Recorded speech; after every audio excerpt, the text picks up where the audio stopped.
coming out to the McLaughlin College lunchtime talks. We have two very distinguished academics with us here today, and Didier Bigo and Elspeth Guild. I want to first point out, and this is very important, that both of them are fellows at McLaughlin College. So it's wonderful to have them here to do their presentation on surveillance and migration, European challenges of legitimacy. But this is Elspeth's second visit to us. She was here a number of years ago, so welcome back, Elspeth. Elspeth is Jean Monnet Professor at Versailles in law at Queen Mary University in London, as well as Radboud University Nijmegen in the Netherlands. She's also a partner in the law firm of Kingsley Napley in London, and she has too many publications to her credit to actually list here, but I will mention two very interesting ones: Immigration and Criminal Law in the European Union, and the European Court of Justice on the European Convention on Human Rights. Those are two of her book publications, but there are many more, as you probably know. Didier Bigo is professor at the Department of War Studies at King's College London, and the research professor NCU Sciences Po Paris. So as you can see, both of them have double appointments at two different outstanding universities. He's also the director of Center of Studies for Conflict, Freedom, and Security.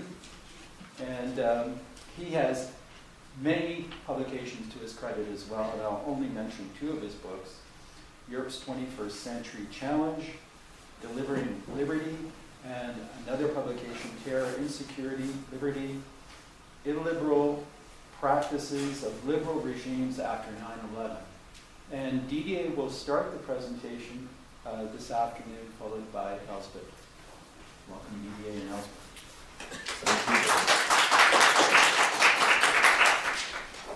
Thank you so much for your invitation. I will try to speak a little bit about what are the developing technologies and how large-scale surveillance has affected the way foreigners and migration is conceived. And I think that it's really important to begin with this idea of the transformation of technologies, and especially the fact that we move to a digital age. So it's not only technology, the hardware you see, the fact that if you enter into an airport, you will have a lot of machines and automation. It's the fact that before that, already, you have delivered a lot of personal information and data to different computer systems, and that these computer systems are in networks. So, of course, at the beginning, we had the dream of freedom of internet, and the idea is that because of anonymity, anonymity was a form of freedom. But of course, at the same moment, we know now that the counterpart of internet, but also of smartphone, about everything which is digital, is that it's almost impossible to erase traces of the past. So if people don't know who you are exactly, they know where you are in the past, and very, very easily. So you have now an easiness of surveillance. That's a dream of the Stasi-like services. I had an interview with a former responsible of Stasi. He said, 10 years more, and we would have been eternal. So they didn't succeed to get these 10 years to have the internet and the full amount of surveillance, but if they have done, they consider that East Germany would have been there forever. So what is going on is really that these developments are not affecting only the public, but also the private. And the private sector capacities are constituted also with the idea that you get free services. And they say to all of us, this is for free. So say thank you. It's free. But of course, if you don't accept all the rules that are the contract for you to get free access, and I wonder how many people here print the rule of acceptance or they immediately click on the button. So, has someone even tried once to print? Yes. And how many pages? Yeah, it's long. Yeah, that's long. Sometimes it's 40 pages. And so, and because nobody does that, of course, what happened is that you have either a denial of service, and that's something we have to speak about, because it is because you have denial of service if you don't accept. The service is not working anymore if you try to keep your personal data. So what they do, they sell personal data, and now you have a data economy based on the value of the money, not of your data, but of set of data which are for huge population in the sense of Michel Foucault, a classification of a specific group. And from that, of course, they can work and make money. The most important and richer person in the world is the first 20. You have 7 which are data brokers. So who just have set up companies, not as Microsoft and so on doing the software, but to transform the data into sellable form of statistics which are used by the others. Of course, we have seen that we are almost personally responsible in some way. We accept. So it's this kind of acceptance denial which is very complicated, but that we have to think about. I use the terminology of Etienne de la Boétie of voluntary servitude. Why? Because it's not a will to serve. It's a form of you serve despite your will, but nevertheless with a willingness. And so it's about accepting personal data market. And of course the scandal now, it's more well known after Cambridge Analytica. I suppose you knew about Cambridge Analytica. If not, I will come back to that. What is done is these data brokers, and Cambridge Analytica is typically a data broker, do predictive analytics on consumption. So it's targeted towards a group of people like you, or on political choice of a specific class of people, certain group of people. And I think it's very important because all these private elements reframe the notion of what is private data. Because it's not only your data, it's your data in relation with others. Maybe you remember La Fontaine. If it's not you, it's your brokers.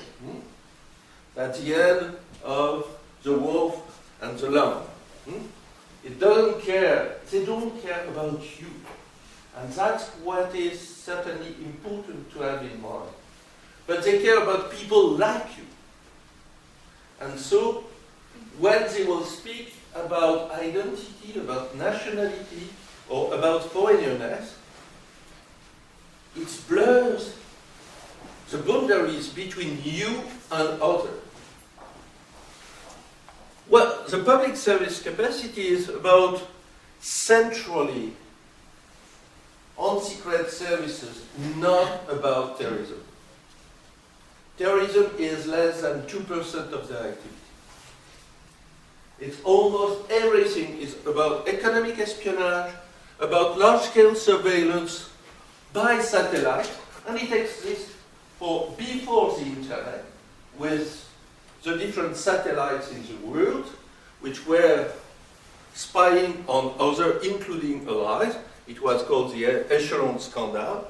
But it's also more complex after the internet, with not only internet, smartphones, social networks, of course, because it intercepts personal data and it intercepts in mass.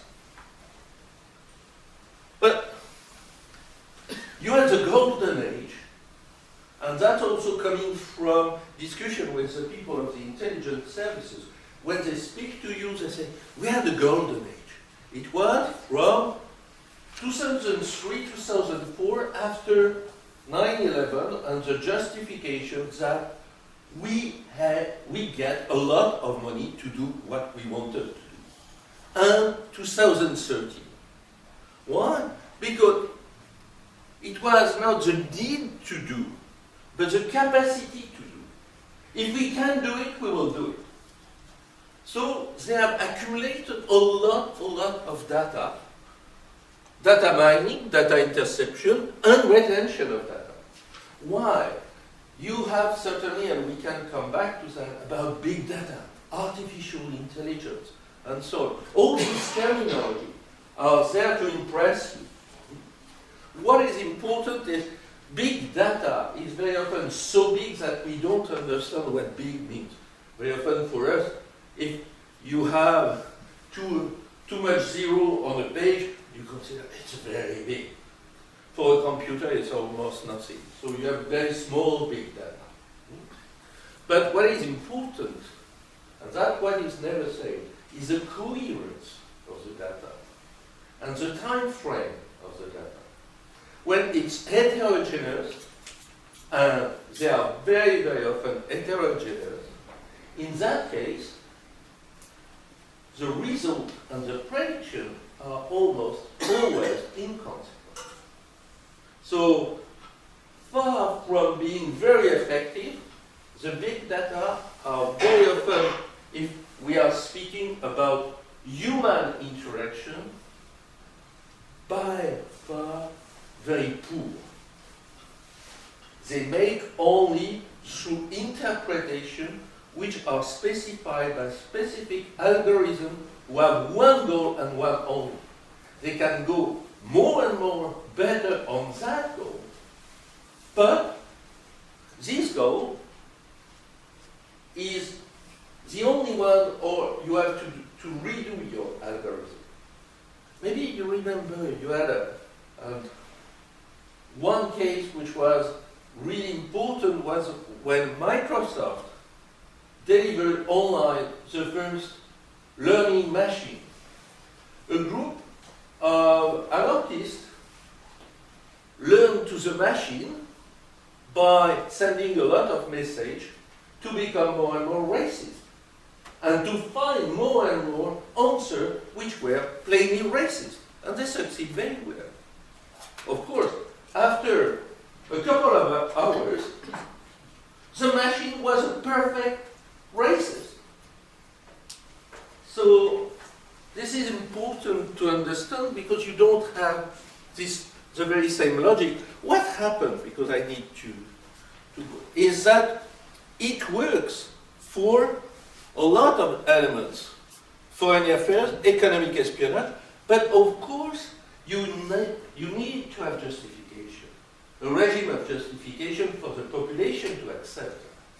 And you had two main regimes of justification. One which is a mass migration fears, and the other, of course, was terrorism. And the idea is that you can prevent terrorism because you will know in advance that some group will come together and at a certain moment will act before they can act. And this preventive regime has been certainly one of the most strongest arguments. So, I suppose you know that in July 2013, with Edward Snowden, Greenwald, Lloyd Poitras, we knew about the size, the scale of the logic of surveillance with different modalities for the people who were citizens and the people who were foreigners. And the fact that in some way the intelligence services were accepting that there had some limitation on citizens under the condition that there are no limitation at all for foreign surveillance. And they have created this idea that you have foreign surveillance and surveillance of your own foreigner on the web. And Elspeth will come back to that more in detail. So, how to justify, as I have said, it's more about these ideas that you can, through this technology and the belief on digitization, find what kind of worst case scenario will happen. Why is this? Because on this policing logic very often, it's not all the futures they are interested in. It's the worst case scenario. The ones they want to avoid. But it creates a way to construct algorithm which is very specific. And so what is at stake is really that how can you have a lot of data? Well, it's at the border very often that people have to give their data if they want to travel. And if we look at the number of data on individuals, the border is an opportunity. You can oblige people to deliver to you a lot of data. And that's how it has been considered that what is the key element is to have different databases coming from different countries, but which will be interoperable, and that they will exchange personal data where, of course, your citizens are the foreigner of the other. So this kind of exchange has certainly changed the logic. So controversies has been about who is a foreigner. You have different legislation here also. I'm not a lawyer at all. I'm not a jurist. I'm a sociologist, so I will not speak in details about that. But remember that for some countries, the surveillance logic is based on the territory.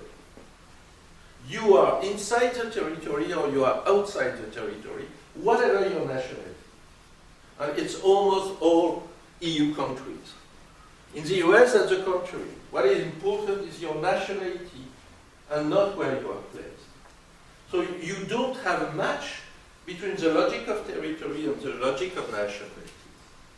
And what is important for us is that when it's communication, if one of the person at the end of the communication is either another national or is in another territory, because you are a national in relation with a non-national, you are subjected to the logic of surveillance of a non-national. So it changed quite a lot the number of people that you can put under surveillance. And this logic is an extension of the notion of foreigner, especially for the services. Everybody can become at a certain moment a foreigner. And so you have a development of what I call data suspects.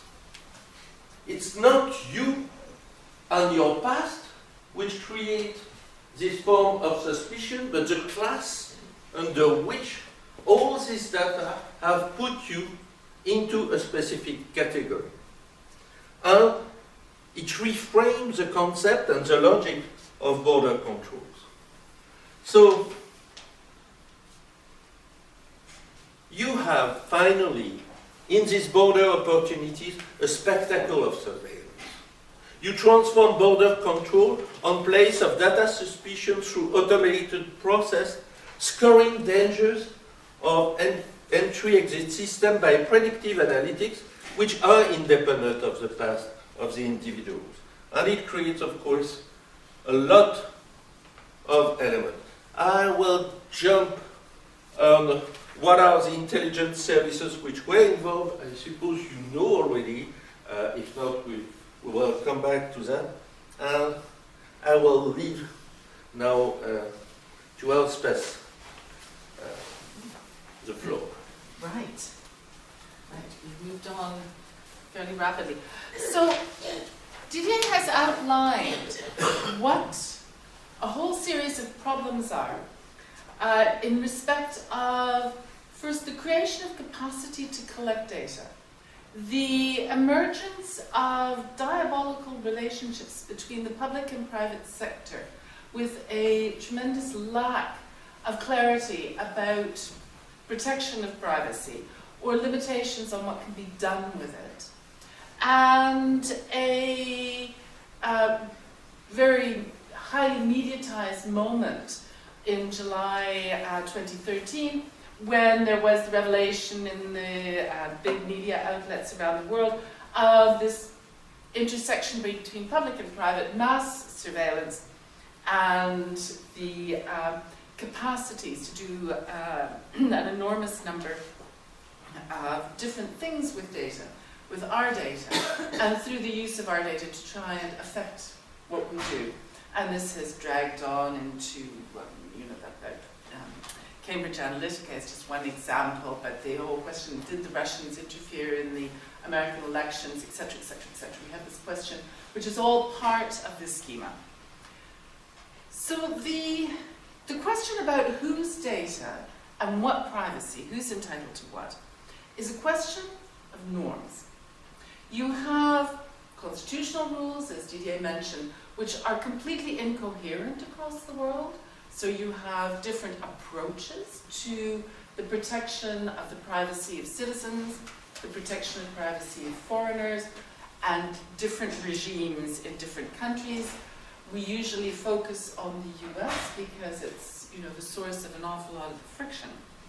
And you have the first move by, in particular, intelligence services, not just in the US, but across Europe as well, setting up this idea that there is a difference. Constitutional protections only apply to citizens, as Didier was explaining, and it's open season for collecting data on foreigners. And we have what I call the fig leaf of territoriality. How does territoriality work? Faced with this challenge, and undoubtedly exacerbated by the revelations that the NSA was not just listening to collecting up all our data, but also listening to the private conversations of various world leaders, two countries, Brazil and Germany, decided to lead the pack and say, we've got to find a new way of protecting privacy in the digital age. Because one of the big arguments which was being put forward particularly by the lawyers of the NSA, that there's no international agreement about what privacy is, about to whom data belongs, etc. Brazil and Germany decided that the place to make that agreement was, of course, in the UN. Where does the international community meet? Who has the entitlement to say, we, the international community, agree X, Y, and Z? It's the UN. So in 2014, they put together what one might call an alternative coalition of the willing, and off they went to the venue where they thought they would best be able to make some progress in coming to some common international rules on the right to privacy, and dealing once and for all with this question about the citizen-foreigner divide. That place was in EU human rights instruments. So what happened was the Brazil and Germany put a proposal to the General Assembly, and they succeeded in getting a resolution of the General Assembly calling for the Office of the High Commissioner for Human Rights to clarify Article 17 of the International Covenant on Civil and Political Rights, which is the right to privacy, and what it means in a digital age. The first thing that happened was those, both in the public and private sector, who have an profit interest or an intelligence interest in the lack of clarity at the international level about what our right to privacy means in the International Covenant on Civil and Political Rights, the first thing they did was they rushed to try and create an enormous wedge between content and metadata. Okay? So the idea was, we have no interest in the metadata, that is, who's been in contact with whom. We only have an interest, who did you send an email to? We only have a privacy interest in the content, what was in that email. The advantage of that takes us straight back to what Didier was talking about, which is that actually they care about content, but they're infinitely more interested, the services, both the intelligence services and the large data companies, are much more interested in how and with whom we are interacting, to build profiles about what we as a class can be encouraged to purchase, or whatever it is that they're trying to get us to do online, vote for. And for the intelligence services, who we're talking to, so we can know who are the class of people who are dangerous. And then once you know what your class is, then okay, if they accepted, maybe we might have to go and get a warrant to get the content data. So the first step that was taken in the Office of the High Commissioner for Human Rights was to look at the content data divide. And that argument was completely lost. We have a number of the Supreme Courts across the world, also the Court of Justice of the European Union, the European Court of Human Rights, and even the US courts saying, actually, metadata can tell you more about people's activities and who they are than content data. And therefore, we have an inherent interest in our metadata, and metadata is protected by privacy because it reveals so much about who we are, who we talk to, what sites we look at, etc., etc., etc.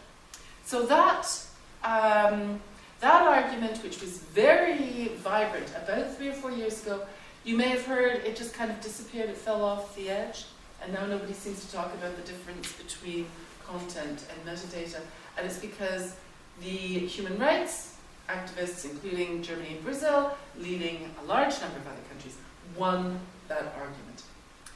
The next question was, well, when is interference with privacy? So if we have to accept that both content and metadata are part of privacy, privacy is not an absolute right.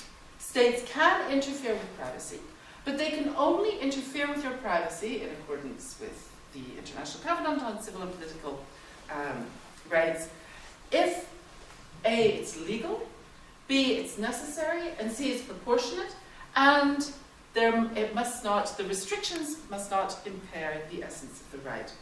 So the next move that was taken by those who had this tremendous interest, it's a bit like, in the early 2000s with the development of the internet, you let some kids loose in a candy shop, and they collected all the candy up, and they've just made themselves completely sick, and they're just completely, on a sugar high, and it's extraordinarily hard to get them off it, to tell them, well, actually, that wasn't very good for you, and we're going to have to go back to the rules, which is about where we are now. And the way to get back to the rules has been through this attempt to try and pull together the international community, say, yes, we have a common understanding of privacy. No, you can't do that.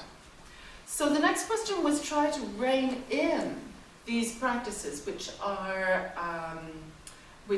capable of having very negative effects on our entitlement to privacy by requiring, first of all, legality, and to ensure that any exception that states are claiming can come within common definitions and legal limitations of legality, necessity, and proportionality. So, the Office of the High Commissioner for Human Rights was set about putting together a very influential report, which was adopted by the General Assembly of the UN in 2014. It's called Privacy in a Digital Age, which explains the content of Article 17. What is our right to privacy?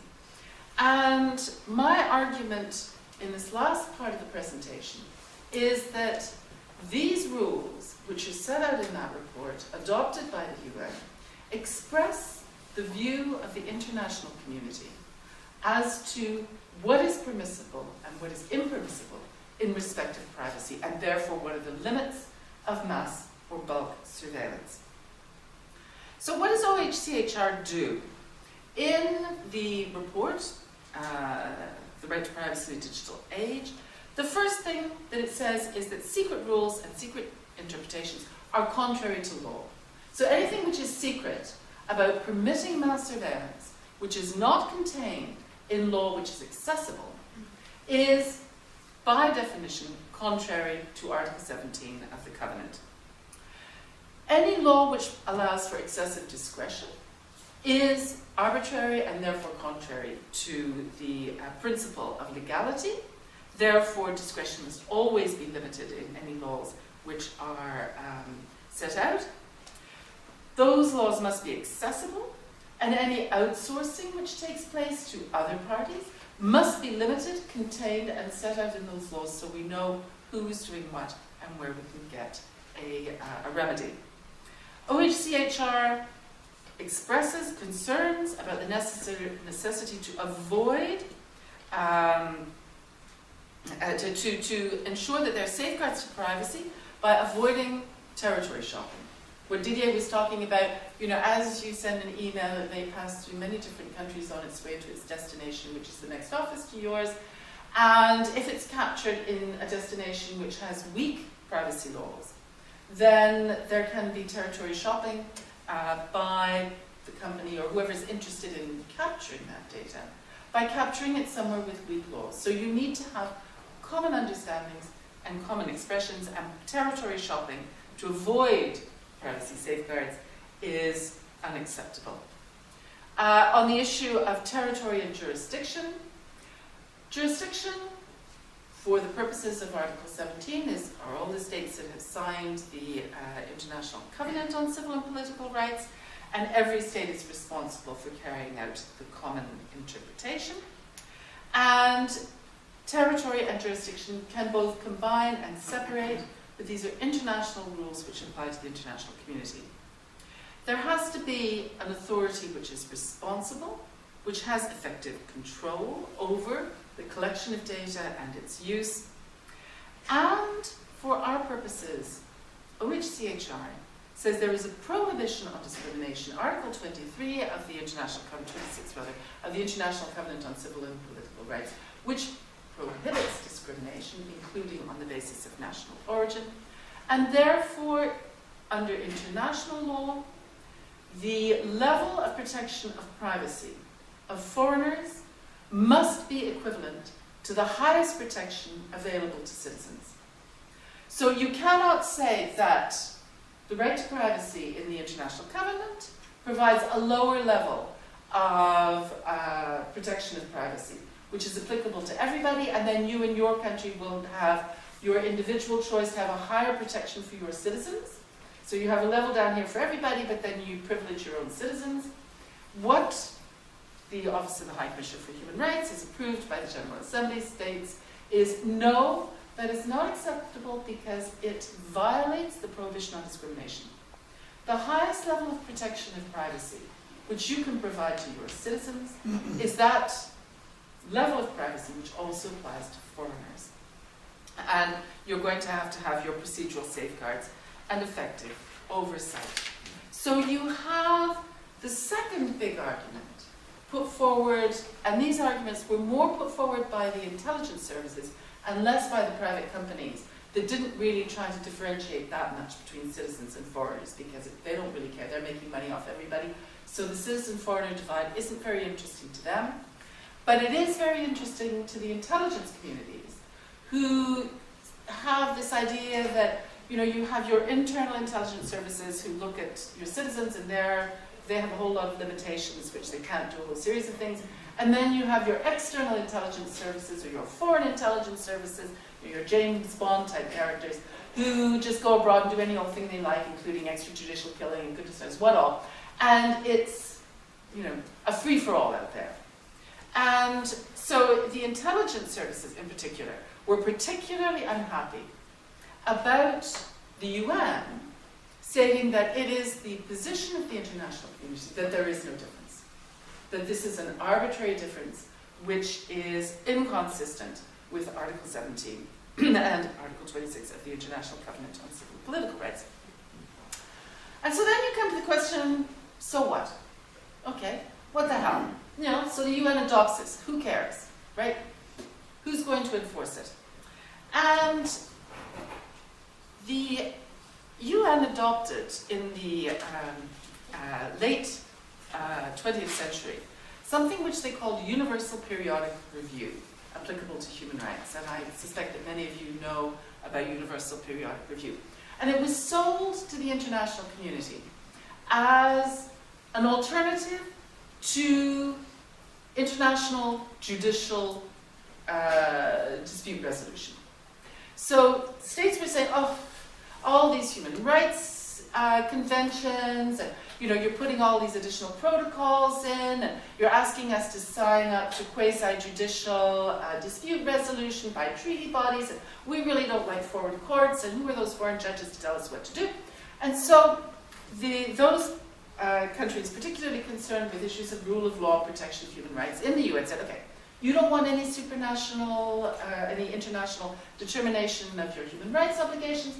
Fine. Let's try another group. Would you like Universal Periodic Review? This will be peer-to-peer.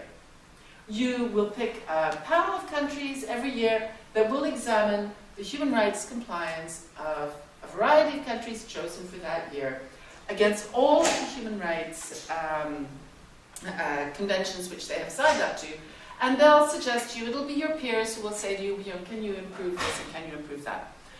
And all of the countries in the UN said, oh, what a terrific idea. No judges. It's just our mates, right? You know, so you know, this is a nice club, we'll all get along and we'll all be happy, right? We'll get along well.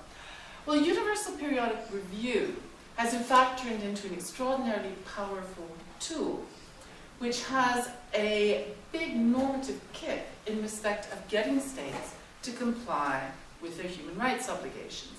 And part of the reason for that is that, in fact, it is even more problematic for the authority of a state to be criticized in peer-to-peer review than it is to have a judgment by, for instance, the Committee Against Torture, where they can say, oh, bunch of judges, you know, international judges, they don't understand our problem. Here they said, they bought into, yes, it is us, the states, who consider one another, and therefore to be, to have conclusions against a state in Universal Periodic Review means that if you then want to disregard those conclusions, you're going to have to pick off the countries that happen to be on your panel.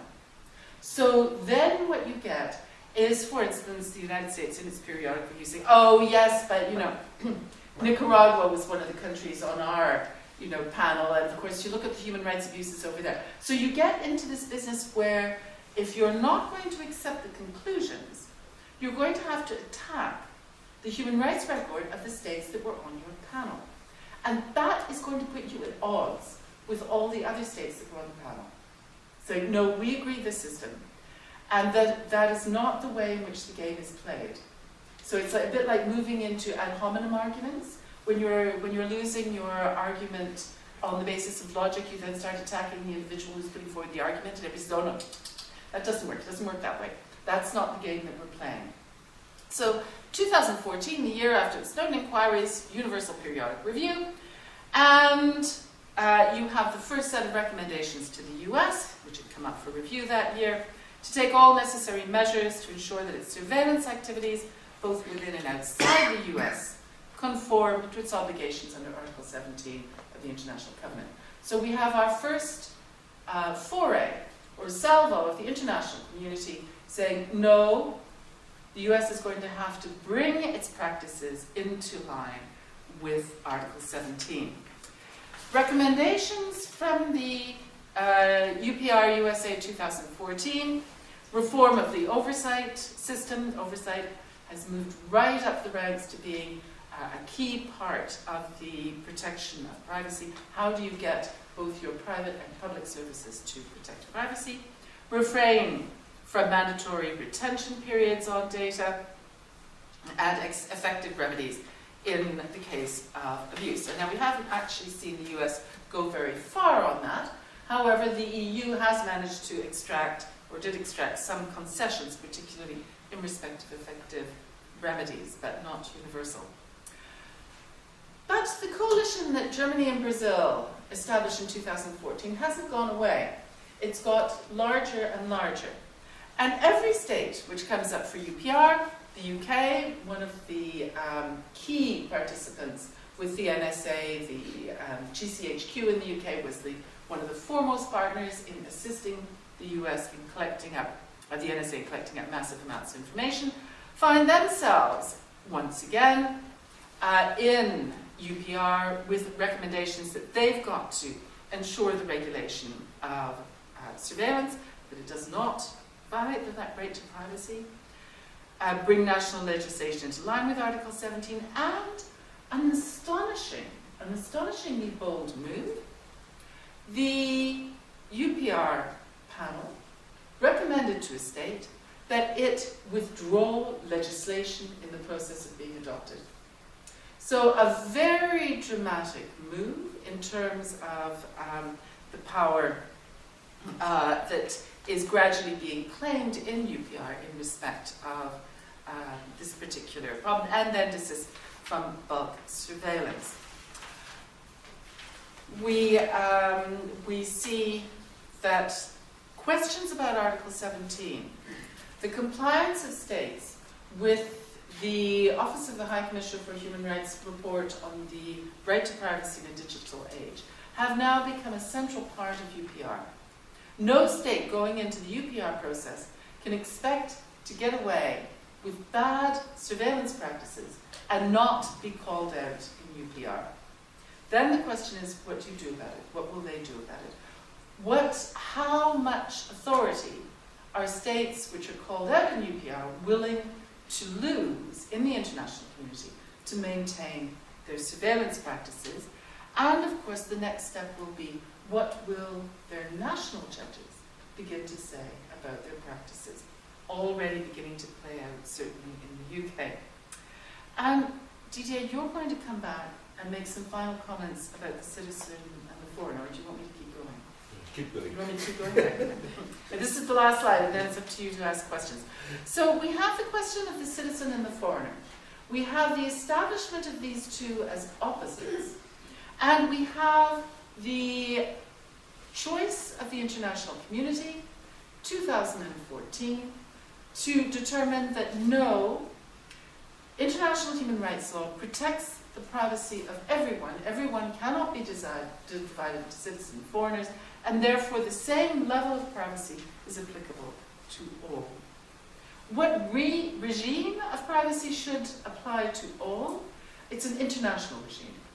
This cannot be any national legislation which does not comply with the interpretation of Article 17 of the International Covenant on Civil and Political Rights as interpreted in the report of OHCHR is incompatible with the international obligations of the state that applied it, and the place where that's going to be played out is UPR. It will eventually go into the Human Rights Committee as individuals take claims against states that have signed up to the jurisdiction of the Human Rights Committee in respect of the International Covenant on Civil and Political Rights, but that's going to take some time. But for the moment, the place where the action is taking place is your Universal Periodic Review. What are going to be the challenges for the future? Well, I think that we're looking at a debate, a discussion, and a reconfiguration of legality around privacy, which is not going to resolve itself rapidly. We have a tremendous moment of divergence of norms earlier this year when the 28 states of the European Union had the general regulation on privacy come into force. And all of those states had to establish very complex new rules of protecting privacy, applicable in the private sector. So any of you who have any dealings with websites in Europe will have noticed that everything's become terribly complicated. Nobody's allowed to keep any data for any length of time. And it's all really annoying and everybody's complaining bitterly. And that general regulation was adopted in 2013 after the Snowden revelations. And there's some very interesting research about how the Snowden revelations pushed the European Parliament in particular to strengthen up the privacy protections in the regulation. Next year, the EU directive on privacy for the public sector, which will include police and other law enforcement agencies, will come into force, and we will see yet a further divergence of law and practice between the EU and the US as the mechanisms in the EU begin to take shape and begin to bite. So that's where we are at the moment, and that is the end. Where have I gone? That is the end of our presentation. We'll now take questions, I think.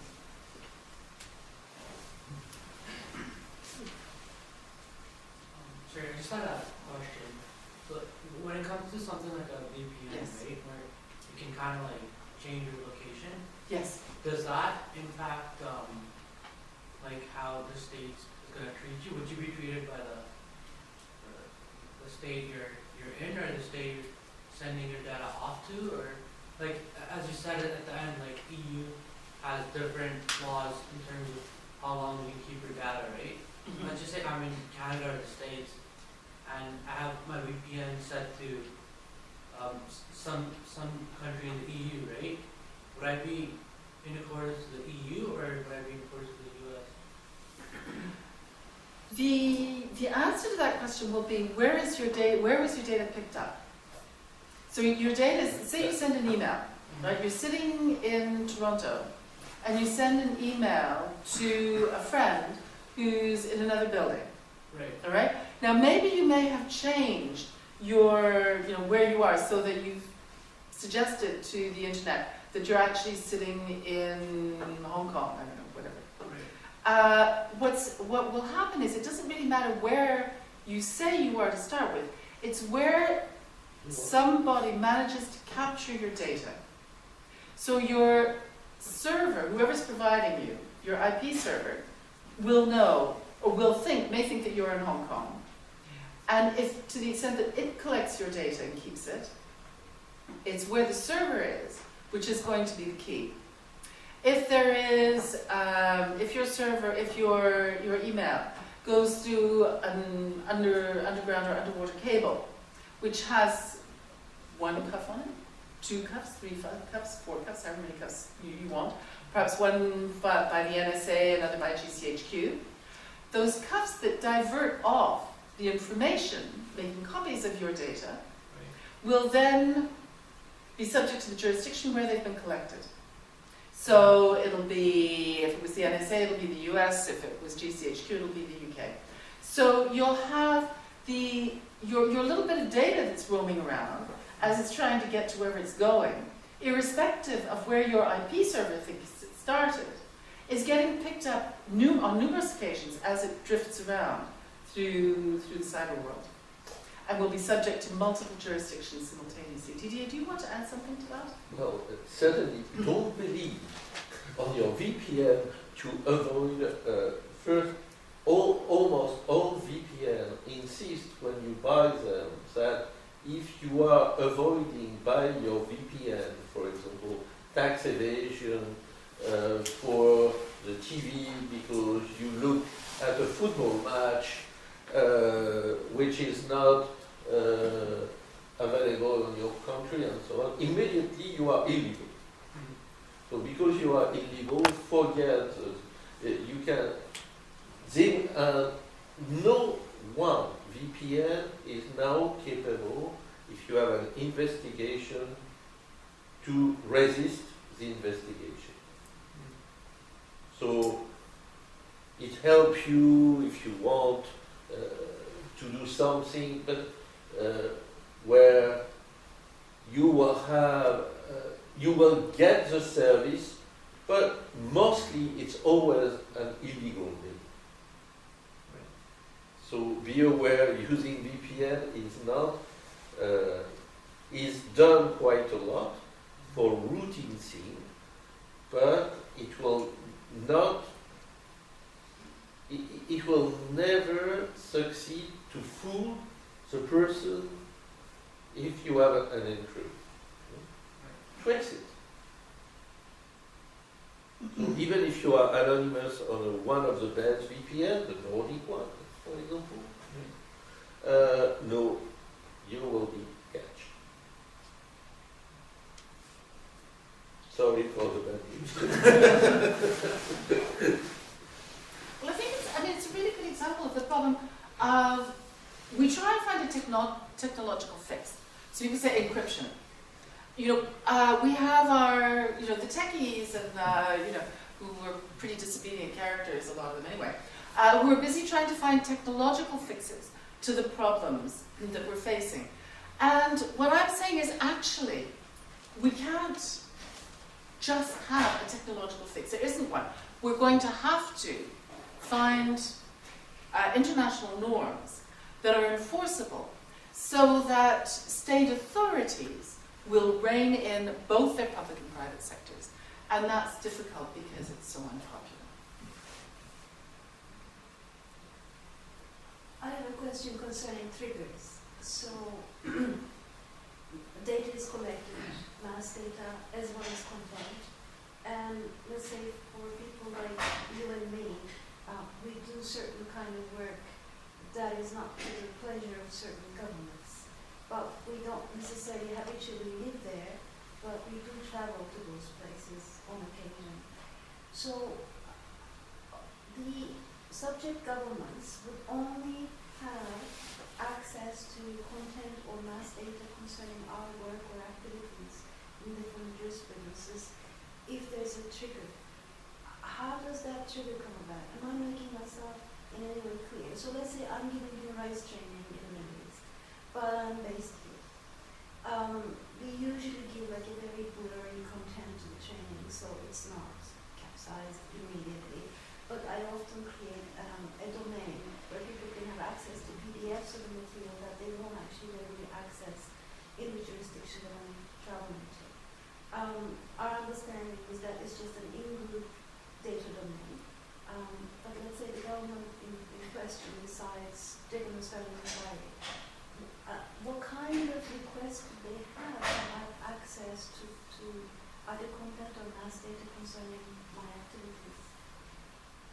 Do you want to start with the technological side of it? Well, you have a lot of people from Palestinian origins who are under this problem because they have for many years, 20 years, 30 years, set up charity. And they have asked people to give them money that they send to Palestinian countries. Well, it would be naive to think that they were not already under surveillance illegally by the different intelligence services, and especially the Five Eyes. What we know from not only the Snowden file, but also a lot of the WikiLeaks files, which are even more precise on that, is that it has been a routine. So it has been done, but very often they will not explain to you that they have done that. It's different if you think about law enforcement. That's what I'm asking. What Yeah, is for the law enforcement, they will, it would be very complicated for them to use this information. Mhm. Because if they use this information, it's always a problem to transform your intelligence on an admissible proof. One example we have, which is not coming from the NSA or the CIA, but from the Drug Enforcement Agency, the DEA, which is more recent, and you didn't have much noise about it. And it's one of the most interesting cases because you have a lot of data. It's the equivalent of Snowden files. Because the person who leaked the DEA has leaked the manual, the training manual of the DEA. And the DEA explained really on the manual, if you have elements that you have done, because they have the same kind at the low levels as the NSA, done interception of people that they can associate with a criminal. Victims and lawyers. And they say that if they have something about them, never, and it's on later, never use this element for the court. Intercept this person and try to find by another way. So at random, you will be stopped. That's right. That's what I'm asking actually. Yes, Very at good. random you will be stopped when you travel, and they will try to set up all the documents that you have in your different databases, or LinkedIn, or Facebook, and they will say to the judge, it was at random, but look, we have that. It's called the double narrative. Yeah, yeah, okay. So you have a very interesting research, which is about this DEA and the training manual. But on WikiLeaks, if you DEA training manuals, you will find more elements. Thank you. What I would say is that when you do human rights training in countries which have very poor levels of human rights compliance, law is not going to be your first, well, it's not going to be your only recourse in the event of things going wrong.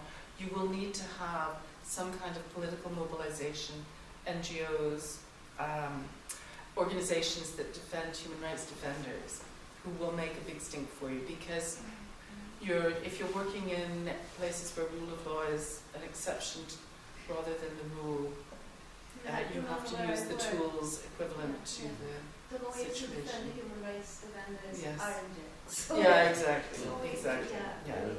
we do other kinds of double Yeah. narratives. Yeah. I pretend to teach admin law. Very wise. And you probably do. Yeah. Didier and Elspeth, I was wondering, I was really intrigued by your description of what's happening in the UK, and then your commentary in terms of the EU, but we have Brexit. Yes. And I'm wondering what the implications are going to be in terms of human rights, privacy rights in the UK after Brexit. Are they going to be better off or worse off? Of course, those in favour of Brexit and who think that Brexit will be the liberation of the UK from the hegemony and the authoritarian rule of Brussels suggest that this is going to be wonderful and will no longer have to comply with the General Data Protection Regulation, and we have a free-for-all. And they tried that out for about 2 weeks a year ago. And then everyone, including all of the large companies, came down on that argument like a ton of bricks because the response from the EU was, if you do not comply with the General Data Protection Directive regulation, then no data can be shared across our borders. That's the end of all data sharing, because no data can safely be sent to the UK or allowed to pass through the UK, as it won't be properly protected, and therefore none will. At which point, the whole of the industry said, no. We will have regulatory convergence. So effectively, they will have to continue. And this is also a very sad truth that law enforcement in the UK is beginning to have to come to terms with, that there will be no data sharing in law enforcement if the UK does not now prepare to comply with the General Data Protection Directive, which it will apply to public sector. Can you open up regulatory convergence a little bit more? So what are they meant to do then? It's this mad term that they use in the UK to try and pretend that they're not just following whatever Brussels tells them to do, but basically it means, yes, we're following exactly what Brussels tells us to do. Oh, I see. So they're going to have their directives, but they're going to adopt them, the data that's shared? Well, there will be the EU directive, or the regulation, and then there will be the UK law, which will look exactly like the directive or the regulation. Right, that's what convergence is. Yeah. Because if there's any deviation, then there will have to be, or there will be the risk of the interruption of the data flow. It's just like trade regulations. It's the same thing. No, it's infinitely worse because the UK will no longer have a place at the table to negotiate.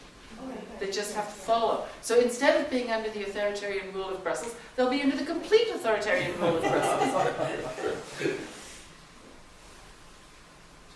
You were talking about, you just mentioned law enforcement data sharing, and that prompted me to think about the role of Interpol. Do you have anything to say about how Interpol channels fit into all of this data sharing? Didier, you were Well, yes, but I have the same questions than you, and I have no answer. For the moment, it seems that it's not.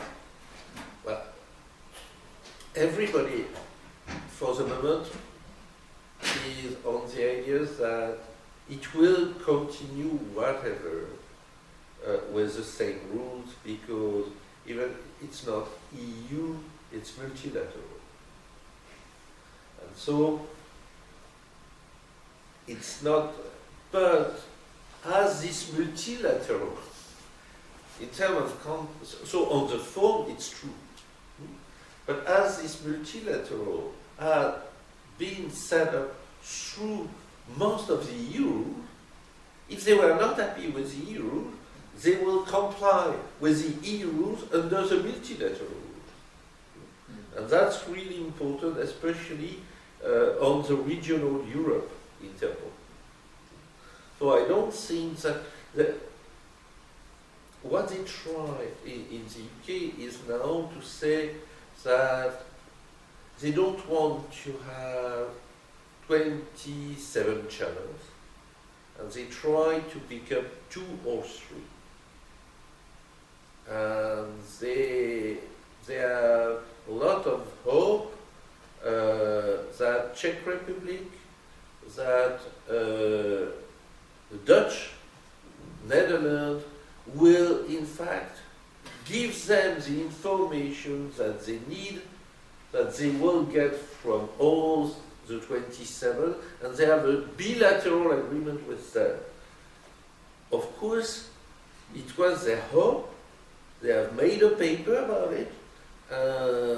For the moment, the polite answer of the Czech as well as the Dutch has been, we will see whenever it's a full failure or not, because they don't want to appear as a traitor against the 27.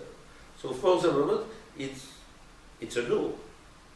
And that's one of their problems. So even their so-called best ally are for the moment saying, well, why don't you change and move back?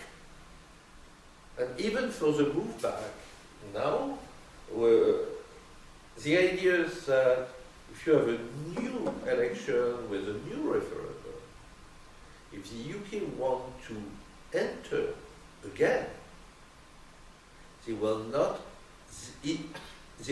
enter again with the old rules. They need to apply again.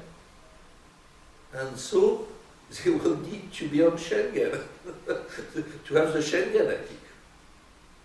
So this is something which is quite, well,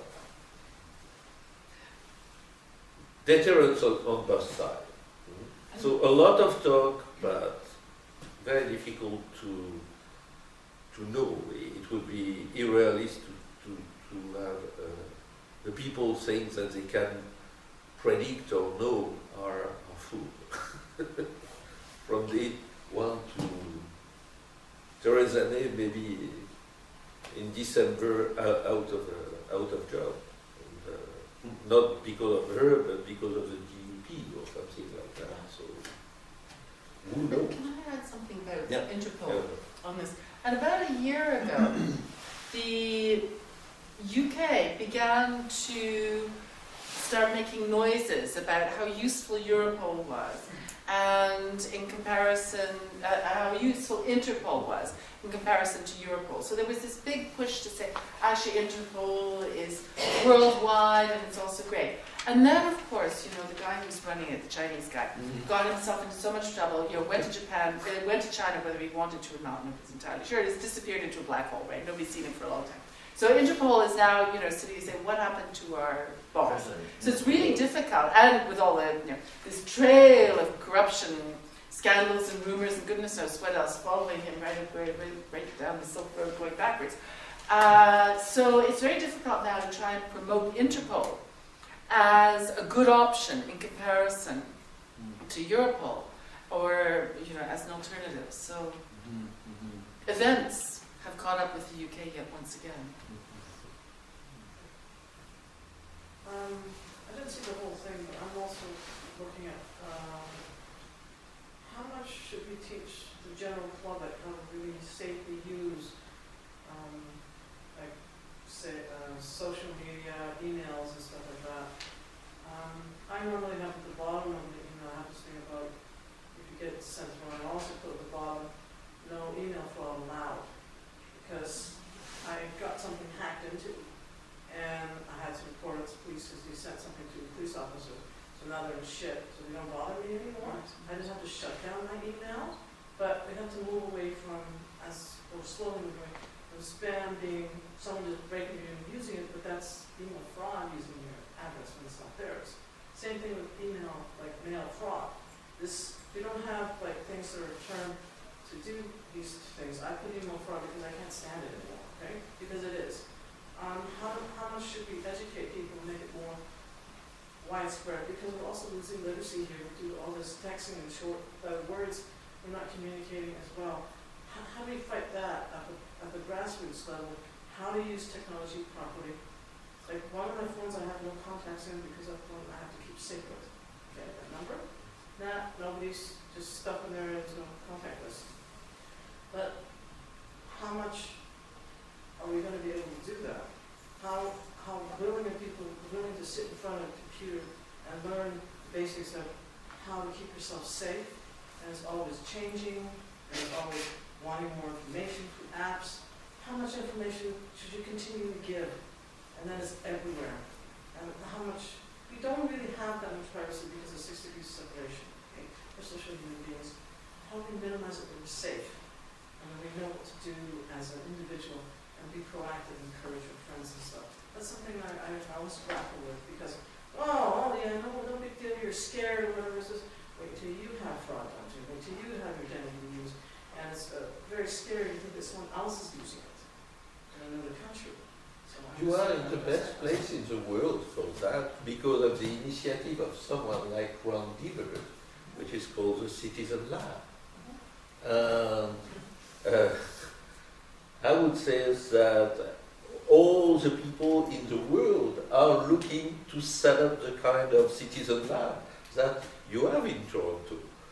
He has been extraordinarily effective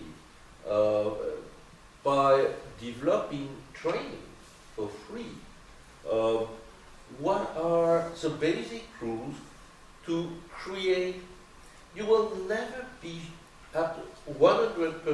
sure that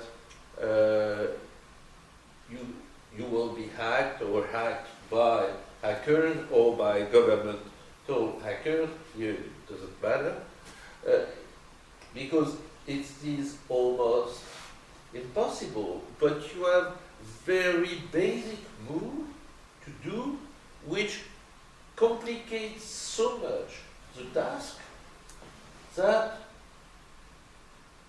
you reduce the easiness of surveillance. Just by doing that, it's an exponential curve. So the more people are doing this basic element, the more it's complicated because you have a limited number of agents, whatever, on surveillance. But the old ratio was to put someone under surveillance. The Stasi said that they needed 4 people full-time for one surveilling. Now they say every people who want to have under surveillance is 3 clicks of mouse. So it takes a couple of minutes to have a lot of data. So it has been changed completely. But it's not impossible to change.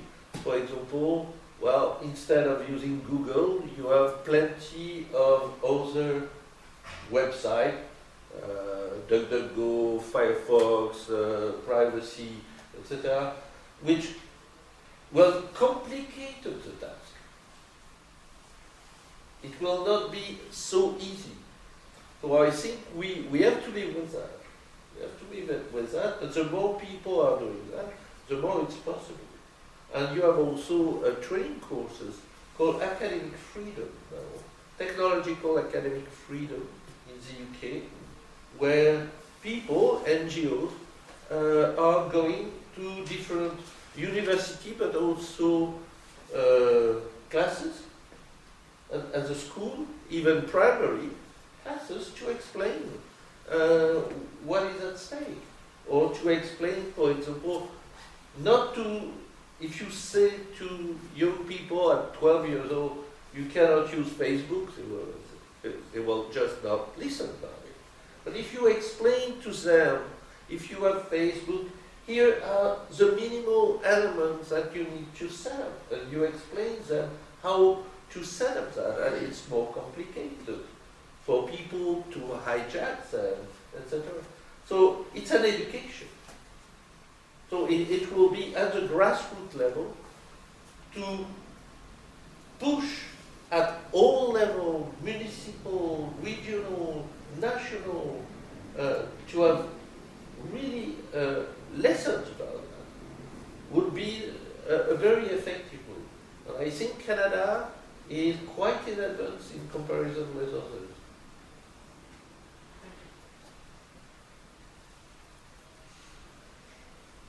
Time for one more question.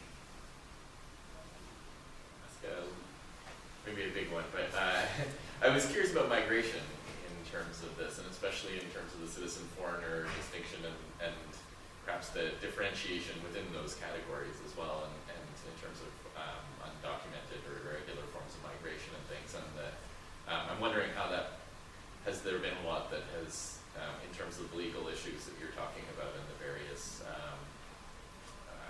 regimes, like has there been a lot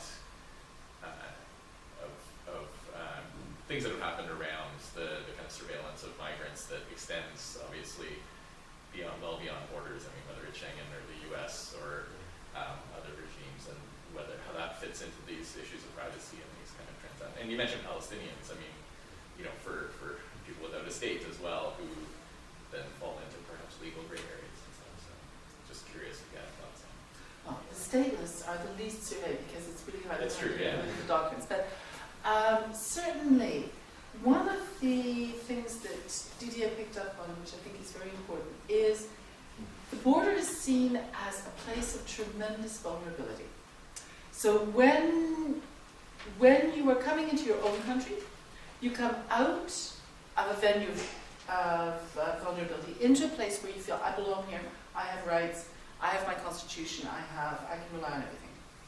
When you go in the other way, and you go out of your country and you go into a country where you're becoming a foreigner, you have the immediate sense of your vulnerability. So you cross the border, US immigration say, who are you? Do this, do that, do whatever. And an enormous amount of data can be, people give up enormous amounts of data at that moment of the uncertainty at the border, when they are not citizens entering their own country. So it's a place of a tremendous amount of opportunism, one might say abuse, where people are least likely to try and claim rights because of the vulnerability they feel in front of them. You have a whole series of incredibly bad practices going on at border posts where people are taken in for secondary examination and then all of their mobile phone and everything else is drained to see what they've been up to, etc., etc., etc. They're required to give over their passwords and one thing and the other. And by and large people do, which is the other shocking thing. And then they're also presented with immigration detention at the border as the punishment if they fail to comply. So it has been very useful. Now, useful for whom? It's not useful for those people, those agencies whose job is border control. Okay? It's absolutely no use because, just taking the example of the European Union border agency, Frontex, they did a report a couple of years ago saying that a border guard has 12 seconds to make a decision to refuse or admit. And if a border guard takes more than 12 seconds to refuse or admit, then airports close down, roads are blocked up 50 kilometers down the road. The whole grid freezes because we are accustomed to a speed of movement across borders, which is utterly intolerant of more than 12 seconds of border control. Okay? So for the border guards, the worst thing that can possibly happen is delay. Because then everybody gets irritated with them and their questions in the Houses of Parliament and why did Heathrow close down yesterday? Flights are being diverted to other airports and it's all terrible. And it's their fault. So work to rule by border guards. So they have no interest in this. And basically, for all of the grandiose things that we claim that border guards do, in effect what they do, according to Frontex, and I think they're probably telling us the truth, is they check, does this person have a passport? If this person has a passport and needs a visa, does this person have a valid visa? And does this person look in vaguely like the person in the picture? A quick run through a very basic computer program. Is this person on a list which is immediately available and to be refused? And through they go. Anything more than that is going to take more than 12 seconds. So all of this fancy stuff about getting heaps extra data of people at this moment of vulnerability is really not useful to border guards. It's a colonization project by intelligence services who aren't able to act once the person's in the country. They have to work under the rules that they've got about people who are on the territory. And when they're outside the country, they can't get at them. The biggest complaint of intelligence services when the Interior Ministries expel somebody they suspect of being a terrorist is that it's such a nuisance for them because now the intelligence service will have to follow them in some country far away where it's going to be infinitely more difficult than doing it in Toronto, where it would have been much simpler. So you have this complete divergence of interests. And there are a whole lot of tools that have been put into place. Databases, getting access to advanced passenger name records, getting advanced access to personal name records from the private sector, all kinds of ways of using the border other than the 12 seconds when the person is in front of you. So, and all of those other mechanisms are mechanisms about the colonization process of the Interior Ministries, of the intelligence industries, to use this moment to try and extract information without creating havoc for the agencies that have to try and get people through the borders. Now, ESTAs and ETAs are really the hot object here in this, because they capture everyone, whereas visas only capture a small number of people. And the extension, it's fascinating if you remember ESTA at the very beginning and the number of questions. And if you renew your ESTA for the US, you will see that, at least as European, you don't pay for Canada. They don't need us. That's They why- share all that's- their yeah, data, so yeah, we don't yeah. need us. That's why I say that it's a bad idea. But for European, you will see that the number of questions, which were 10 to 15 very banal, are now more than 30, including the name of your employers, the location, the date you enter into your new employer, and so on, your social life. They ask the complete list of LinkedIn, Facebook, and so on you have, and so on. So it's really, really a transformation. And of course, if you refuse, you cannot go to. It's a denial of service. You cannot go to the page after. So you have to do, and you fear to lie. So you have this kind of elements which are this form of voluntary servitude, because you cannot escape that. Let's hope that ETA is not doing the same road, but it looks like. And the one in preparation in Europe is also, it's still not effective, but the way they have set up the machine are also the standardization, where the next step will be to connect the standardization between Canada, US, and EU, that they are interoperable. They will ask you to do that, but they will share their data to verify if you have lied or not. So they will do the two simultaneously. And when is your last travel? If you travel somewhere and it's 3 or 4 years ago, and they ask you the exact date and the name of the plane, I was panicking. Flight number. You don't remember, of course, and now they may say you lie. So the more you produce knowledge, well, that's Michel Foucault, the more you create illegalism, and it would be one of them that they can use against you.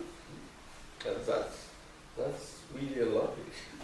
With all due respect, if you actually fill it out too completely and too accurately, you will immediately draw suspicion to yourself. Because no. I am serious. There is an algorithm embedded in these things whereby they expect a certain number of mistakes, and if an answer is too perfect, it gets flagged as fraud for investigation. Wow. Honestly,